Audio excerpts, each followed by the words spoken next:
अस्सलाम वालेकुम। बोल पाकिस्तान के मुअज़्ज़ज़ नाज़रीन को राशिद अहमद की जानिब से खुशामदीद। दोस्तों, मैंने कल एक वीडियो बनाई थी कि पेशावर धमाके के बाद पाकिस्तान की आवाम शिया सुन्नी के चक्कर में फंस गई। हालांकि ये मसला पाकिस्तान का है, शिया या सुन्नी का नहीं। जिस पर बहुत से लोगों ने पाकिस्तानी इदारों को गालियां देना शुरू कर दी कि हमारे इदारे सोए होते हैं जब इस तरह की वारदातें हो रही होती हैं। तो आप जरा इस क्लिप का मुलाहिजा फरमाएं, फिर आगे हम बात करते हैं। And how is that going to happen, the destruction of Pakistan?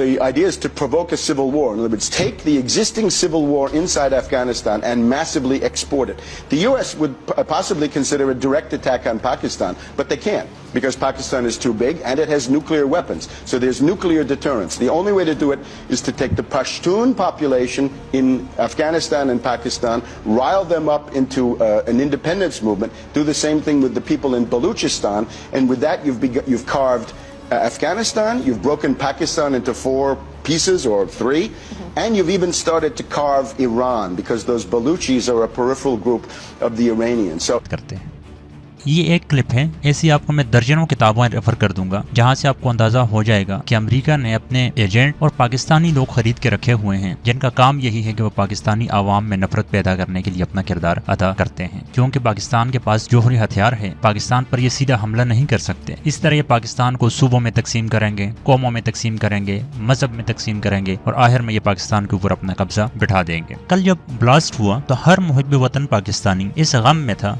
कि हमारे देश की माएँ बेटियां बेआसरा रह गईं, हमारे नौजवान शहीद हो गए। हमारे मुल्क में एक कर्बनाक हालत है जहां पाकिस्तान के नौजवान बगैर ये सोचे हुए कि वो शिया है सुन्नी है, लेडी रीडिंग अस्पताल दौड़े और अपने खून के एहतियात जमा करवाए। हमारे उलमा ने फौरन प्रेस कॉन्फ्रेंस की। 45 उलमा थे जो मुख्तलिफ मकातब फिक्र से थे, उन्होंने प्रेस कॉन्फ्रेंस की कि ये गैर शरई अमल है। मतलब ऐसा भी कहीं मुमकिन है कि एक बंदा मस्जिद में धमाका करे और वो हम ये तस्वर करें कि वो मुसलमान हो सकता है। ये तो कोई अदना सा मुसलमान भी इस चीज को नहीं मानता, बड़े लेवल के उलमा को तो छोड़ दें। लेकिन मजे की बात क्या है कि शिया सुन्नी को हवा कौन दे रहा है? गुलाला इस्माइल, वकास गुराया, ताहा सिद्दीकी, नए दौर के नन्हे परियां। मतलब ये वो लोग हैं जो किसी मजहब के खाते पर, रिलीजन पर यकीन ही नहीं रखते। पाकिस्तान में लिबरलिज्म को फरोग करते हैं। हर वो जगह जहां पर पाक फौज पाकिस्तानी इदारों के खिलाफ कोई बात होगी वहां पर आपको ये लोग खड़े नजर आएंगे। आज तक इन्होंने कभी फलस्तीन कश्मीर के अंदर होने वाले मजालिम के बारे में एक लफ्ज तक नहीं बोला। और जब भी पाकिस्तान के अंदर कोई मसला होता है तो ये पाकिस्तानी आवाम को तकसीम करने के लिए खड़े हो जाते हैं। अगर आप सिर्फ ये गुलाला इस्माइल के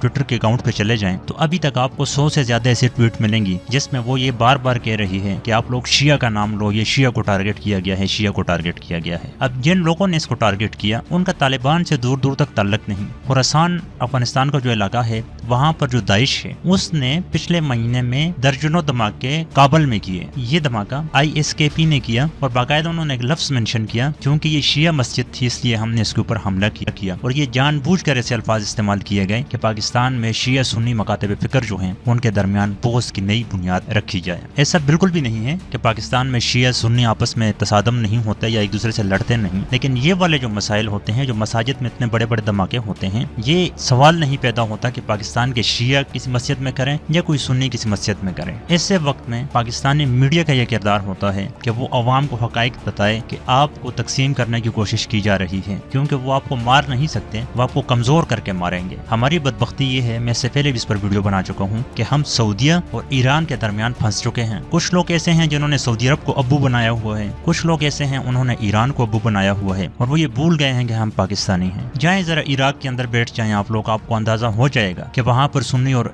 शिया क्या कर रहे हैं। दोनों मिलकर लड़ रहे हैं अपने दिफा के लिए। पहले दोनों एक दूसरे को मार रहे थे। तो ये बात याद रखें कि आज तक जब भी सुन्नी मसाजिद के ऊपर हमला होता है, कभी किसी ने कहा कि ये सुन्नी मस्जिद के ऊपर हमला हुआ? नहीं कहते ना। आप शिया मस्जिद के ऊपर हमला हुआ है तो बार बार ये तासर क्यों दिया जा रहा है कि ये शिया हैं? भाई ये शिया नहीं है, ये पाकिस्तानी हैं। अगर उन्होंने शिया पर सिर्फ हमला करना होता तो वो किसी दुनिया के और जगह पर भी तो कर सकते थे ना, पाकिस्तान के अंदर क्यों करना था? शिया सुन्नी देवबंदी बरेलवी वहाबी अहले हदीस कुछ भी हमारे अंदरूनी मसाइल हो सकते हैं, लेकिन जब बैरूनी ताकतें इसके अंदर हाथ मारना शुरू कर दें तो फिर हमें चाहिए कि हम अपनी आंखें खोलें। यकीन मानेगा ये पाकिस्तान न रहा तो न ये शिया रहेगा, न ये सुन्नी रहेगा, न ये अहले हदीस रहेगा, न ये बलोच रहेगा, न ये पंजाबी रहेगा, न ये सिंधी रहेगा और न ये पश्तून रहेगा। अशरफ गनी बाबा ने बड़े नारे लगाए थे ना कि वहाँ पर امریکہ تھا بدمعشی چل رہی تھی. اب طالبان آ گئے ہیں نا, کدھر ہیں وہ افغانی سارے سرخے جو عوام کو گمراہ کر رہے تھے, انہوں نے بیگ اٹھائے اور وہاں سے بھاگ گئے. وہی غریب مجبور عوام وہاں بیٹھی ہوئی اپنے ملک کے حالات کو دیکھ رہی ہے اور اپنی زندگی گزارنے کی کوششیں کر رہی ہے. تو خدا را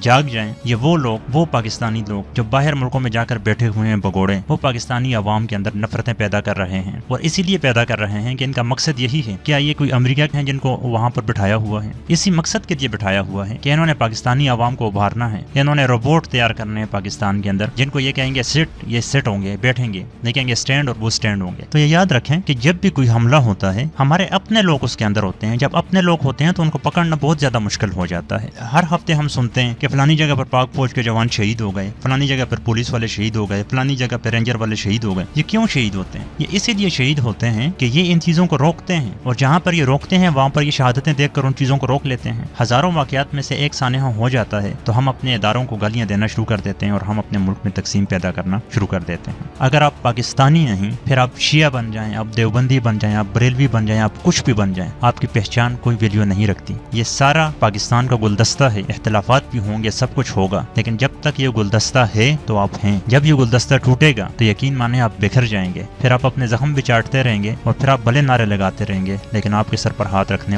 والا کوئی نہیں ہوگا. باقی آپ کی مرضی ہے, آپ لوگ جو سوچتے ہیں, جو سمجھتے ہیں, جو کرتے ہیں, کرتے رہیں. والسلام.